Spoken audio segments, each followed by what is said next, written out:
Fafnir, c'est plus pour donner. C'est un peu un thème, mais c'est une image. C'est pour représenter Pégase, c'est-à-dire les chevaux, et Icare, c'est les voltigeurs aériens. Les voltigeurs. Donc il n'y a pas vraiment d'histoire concrète. C'est vraiment fait sur des images, sur des tableaux. Donc voilà. Et puis ça représente aussi la complicité entre les chevaux et les hommes qui sont au-dessus de lui. Voilà. Pour ce spectacle-là, les Farfadets, ils avaient leur numéro, nous on avait les nôtres, et en fait on a fait une fusion. Donc c'était relativement rapide, ça a pris 2-3 mois. Et après, bien sûr, pour habituer les chevaux aux artistes qui voulaient au-dessus d'eux, il y a un numéro où il y a les voltigeurs avec les rubans juste au-dessus des chevaux, donc ça a pris un certain temps, surtout pour les chevaux, pour s'adapter. Donc on fait un gros numéro de pyramide équestre, on fait des pyramides sur des chevaux. C'est un numéro qu'on a pris les 4 filles des Farfadets montent avec nous sur les chevaux et voilà, c'est un numéro qu'on a vraiment fait en collaboration. Ouais.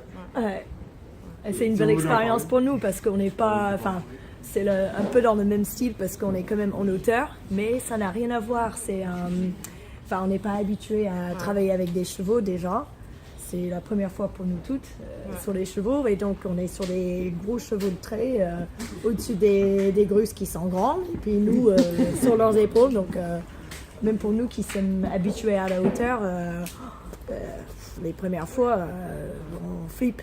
Et puis avec les chevaux, ça peut avoir un côté surprise en fait. Oui, ils ont des réactions. Voilà, parce que leurs réactions peuvent être imprévisibles. C'est pas entre vos mains, tout n'est pas. Ouais, et ça fait drôle. On est habitué à maîtriser. À maîtriser. Et ça, c'est un. C'est même sous leur pied. On est 8 acrobates sur le spectacle, plus quelques nos moteurs. Contrôle les moteurs, les montées, nos montées, nos descentes.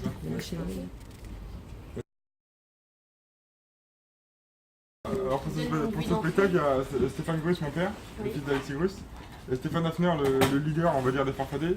C'est eux qui ont fait la mise en scène ensemble, à deux. Donc c'est vraiment eux qui ont créé le spectacle, qu'on crée l'histoire, qu'on crée les tableaux, qu'on met tout en place. Il y a eu 2 metteurs en scène en fait. D'accord. Un aérien et un aérien. En fait, notre metteur en scène à nous, Stéphane Gruss, et leur metteur en scène à eux, Stéphane Hafner. Voilà. Stéphane.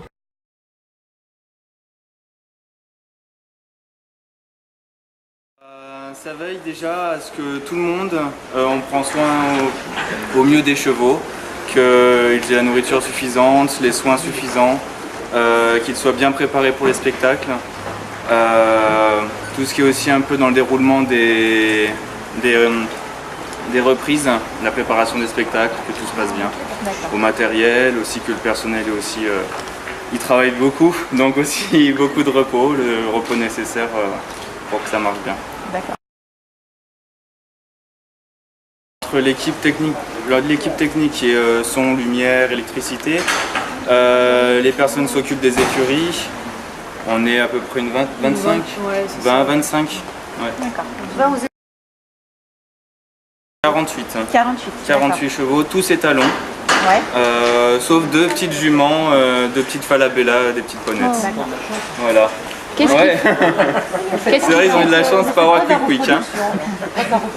Non, pas de reproduction. Ils sont conservés étalons toute leur vie. On dit qu'une femelle, une jument, elle est lunatique. Donc dans le travail, c'est plus difficile. Non mais ça c'est des clichés. Quoi qu'il en soit, on a choisi des étalons pour non pas pour leur faciliter au travail, parce que c'est des chevaux qui ont quand même un tempérament à pas se laisser faire. C'est des chevaux qui sont plus pour le spectacle, beaucoup plus vifs, avec du tempérament, et ça leur donne aussi le fait d'être entier, une morphologie plus forte, avec souvent plus long, les crinières plus longues, des muscles plus saillants, plus d'énergie. Donc c'est pour le spectacle, c'est plus intéressant, ça donne plus de spectacle. On sélectionne les races en fonction du numéro qu'ils vont interpréter. Pour les chevaux de haute école qui font ce travail-là, on sélectionne plus des races ibériques, qui sont plus races espagnoles, lusitaniens. Pour ce qui est travail en liberté, on a beaucoup plus des frisons, par exemple. C'est un cheval qui est plus froid dans sa tête, plus calme, plus à l'écoute.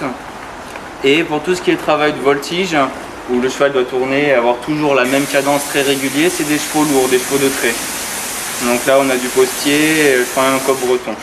Voilà, donc c'est des chevaux calmes, très très robustes. Pas de percheron. Non, pas de percheron, non on n'en a pas. C'est vrai qu'ils sont costauds et fragiles aussi. Ouais. Donc là on a sélectionné une race un peu plus solide, notamment un qui vient de Russie aussi. Voilà. Ils toussent tous les jours. Hein. Même les vieux chevaux, ils sont soit tournés à la longe, soit on les sort au parc. C'est important qu'ils bougent, c'est pas leur état naturel, donc on essaye de faire au plus pour que leur morphologie elle puisse être Ils n'ont pas de jour de repos Si, ils ont le comme nous lundi.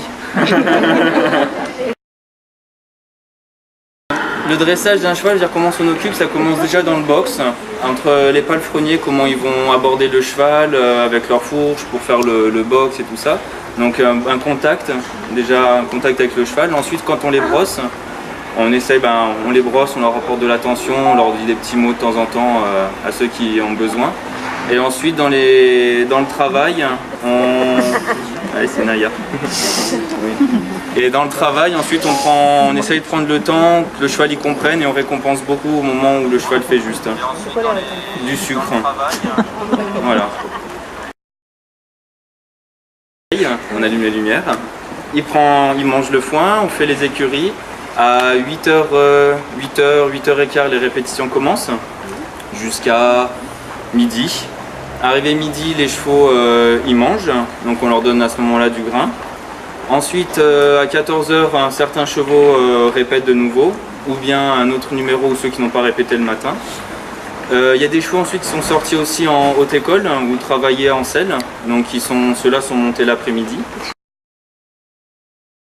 Haute école, c'est un travail avec le cheval qui vise dans des allures beaucoup plus rassemblées.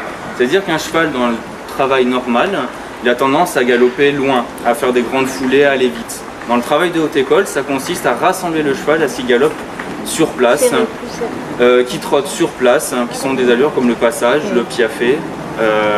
Au galop, on peut venir à des pirouettes, et le cheval il tourne sur place au galop. Donc ça, c'est des figures qui demandent, pour ça, haute école, beaucoup de souplesse pour le cheval, ce qui est la base. La souplesse et une bonne musculature à l'arrière-main. Et très détendu dans sa tête. Sinon ils font ça crispé et c'est pas joli, pas bon pour l'animal. Non, les chevaux ils sont un peu entre toutes les mains des artistes. Alors il y en a qui s'en occupent plus spécialement d'un certain type, comme les chevaux de trait, beaucoup pour les voltigeurs. Ceux qui montent à cheval ils vont plus s'occuper de leurs chevaux de selle, mais c'est pas attitré spécialement. Non. Oui, on a 3 semis pleins de chevaux. Ils sont tous pleins avec des chevaux et un pour l'éléphante. Et ensuite, on fait d'abord partir tout ce qui est matériel. On garde les écuries, les chevaux un maximum ici. Et une fois que le cirque à l'autre ville, la ville suivante est monté, que les installations et les écuries sont prêtes avec la paille et le foin dans les box, à ce moment-là, on fait venir les chevaux. Ah d'accord. C'est comme ça pour chaque transport.